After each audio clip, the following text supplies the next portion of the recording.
Biryani masala ഉണ്ടാക്കുന്നൊരു video ആണ് കേട്ടോ ഞാൻ. അപ്പോൾ ആദ്യം നമ്മൾ ജീരകം ഇടാം കേട്ടോ. എല്ലാ ജീരകവും അതിലുണ്ട്. സാജീരകവും നല്ല ജീരകവും പെരുംജീരകവും എല്ലാം ഉണ്ട്. അപ്പോൾ അതെല്ലാം കൂടി ഇങ്ങനെ വറുക്കുക. അതൊക്കെ നിങ്ങൾക്ക് അറിയാൻ മതി. പക്ഷെ എന്നാലും ഇതെങ്ങനെയൊക്കെയാണ് നമ്മൾ പീടികയിൽ നിന്ന് വാങ്ങണക്കാട്ട് ഏറ്റവും നല്ലൊരു മാർഗ്ഗമാണിത്. അപ്പോൾ അത് വിചാരിച്ചിട്ടാണ്. അപ്പോൾ ഞാൻ ഇത് വറുത്ത് എല്ലാ സാധനവും ഇതിലിട്ട് വറുക്കും.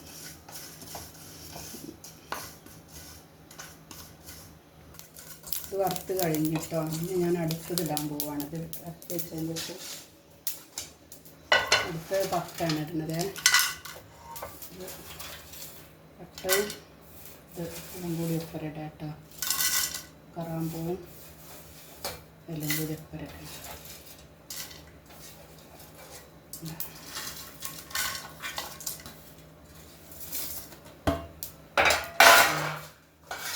എല്ലാം കൂടി വറുത്തിട്ട് പിന്നെ ഞാനൊന്ന് വറുത്ത് ഇത് ഞാൻ പൊടിച്ചിട്ട് കാണിച്ചു തരാം. അപ്പം ഞാനിത് വറുത്ത് ഏതാണ്ടായിട്ടോ ഈ പരുവത്തിലായി. പിന്നീട് ഞാൻ പിന്നെ പൊടിച്ചിട്ട് കാണിച്ചു തരാം കേട്ടോ. ഇതിപ്പോൾ ഞാനിത് നന്നായിട്ടിട്ട് പൊടിക്കാൻ പോകാം കേട്ടോ. പിന്നെ ഇതെല്ലാം കൂടി ഇട്ട് കണ്ടിട്ടാ ഒരു ഉണ്ടല്ലേ ഇതെല്ലാം കൂടി ഇട്ട് കണ്ടിട്ടാണ് പൊടിക്കുക. പൊടിച്ചിട്ട് ഇത് കേടിരാതെ നമ്മൾ എന്താക്കണമെന്ന് ഞാൻ കാണിച്ചു തരാം. തീരെ കേടിരില്ല.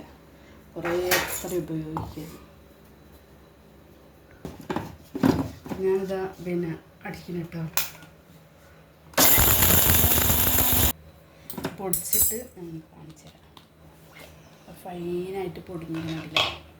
ഫൈനായിട്ട് പൊടിഞ്ഞ് ഞാനത് ഇതിലേക്ക് തട്ടിയിട്ട് ഇതിലേശ ചൂടാറണം കേട്ടോ. ചൂടാറിയിട്ട് പിന്നെ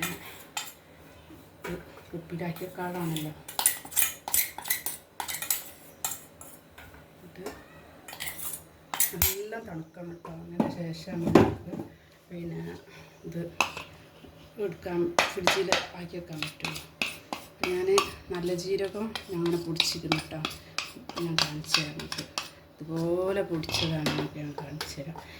ഒന്നും ആയിട്ടില്ല. ഇതൊക്കെയാട്ടെ ഇതുപോലെ ഞാൻ പൊടിച്ച് വെച്ചതാണ്. ഞാൻ ഫ്രിഡ്ജിൽ വെച്ചാട്ടോ. ഒന്നും ആയില്ല. ഇത് പൊടിച്ച് വെച്ച ഒരു കേടും ആയില്ല. പക്ഷെ ഞാൻ പൊടിക്കാതെ വെച്ചത് പിന്നെ ഫ്രിഡ്ജിൽ വെക്കാത്തത് നിങ്ങൾക്ക് കാണിച്ചു തരാം. അത് എങ്ങനെ ഉണ്ട് നിങ്ങൾക്ക്, ഇതും എങ്ങനെ ഉണ്ട് നിങ്ങൾക്ക് മനസ്സിലാവും. രണ്ടും ഒപ്പരം വാങ്ങിച്ചതാണ്. ഇതെന്താ ഇത് ഞാൻ വറുത്തിട്ടില്ല, പൊടിച്ചിട്ടില്ല, ഒന്നും ചെയ്തിട്ടില്ല. ഇത് ചൂടാക്കിയിട്ടൊന്നുമില്ല. അപ്പോൾ അതുകൊണ്ട് കണ്ടത് പൂത്തുപോയി. ഉണ്ടോ, പൂത്തുപോയി.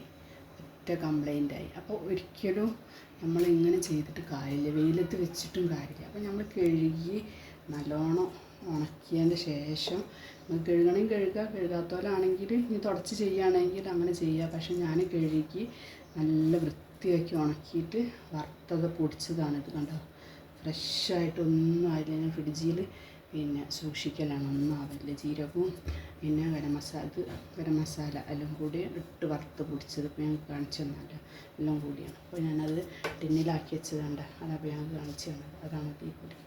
എന്താ അപ്പോൾ പെരുംജീരകവും നല്ല ജീരകമൊക്കെ ഇങ്ങനെ ചെയ്താൽ മതി.